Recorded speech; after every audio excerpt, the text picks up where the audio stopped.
As you may remember from our last session, I shared my understanding of the tenets of dispensationalism, a construct for interpreting the Bible that has become surprisingly mainstream in American Protestantism. Here's my conclusion to that conversation. I call it the Heresy of Armageddon, and you are hearing it from me first. It's my own conclusion.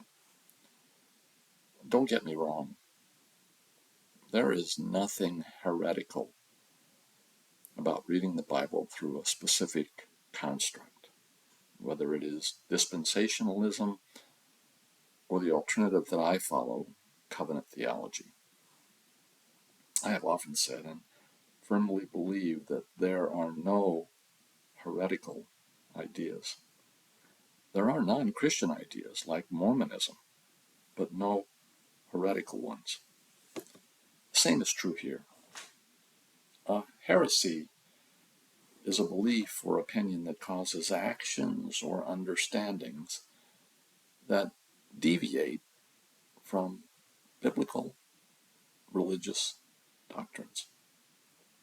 In this case, the heresy I am speaking of is not the reading or interpretation of the Bible by dispensationalists. The heresy is in what dispensationalists tend to do or understand with their special knowledge of the Bible. First, dispensationalists tend to withdraw into themselves, adopting a fortress mentality that they are literally separate from the world around them. You often hear from the pulpit of dispensational churches that we are in the world but not of the world, as they frequently view the world around them as depraved and irredeemable, with everyone else living lives of lust and licentiousness like those in Sodom and Gomorrah.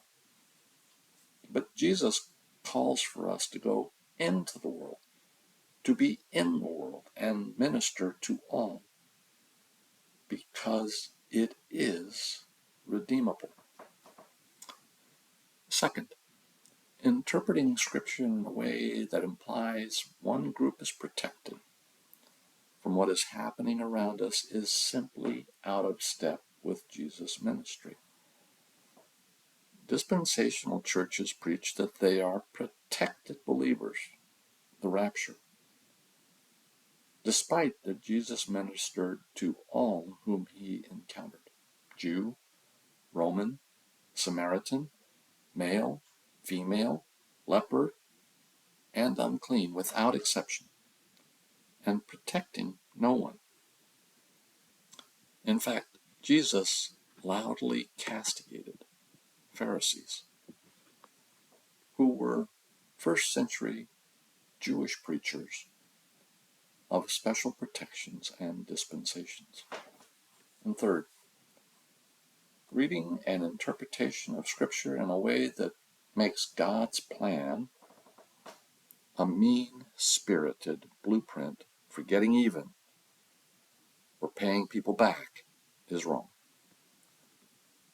I have known dispensationalists who have gone so far as to refuse medical treatment that would have saved or prolonged their lives, apparently because they were convinced that they would have the final satisfaction when those who had hurt them faced the coming tribulation.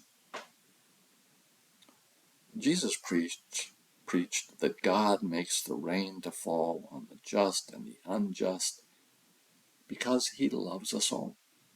No one is protected. None are irredeemable.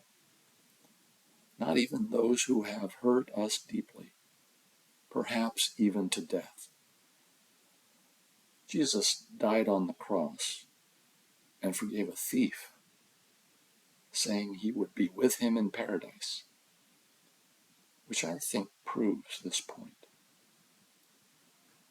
There are other bad ideas in the apocalyptic church of modern-day evangelicalism that present themselves as racism, homophobia, misogyny, legalism.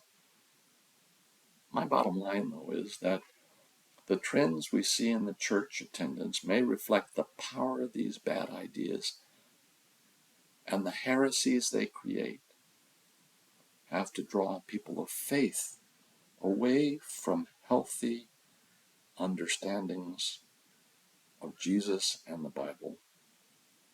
They have drawn people looking for special knowledge, or to escape from a changing world, or for special protections, or to just get even with those who have wronged them.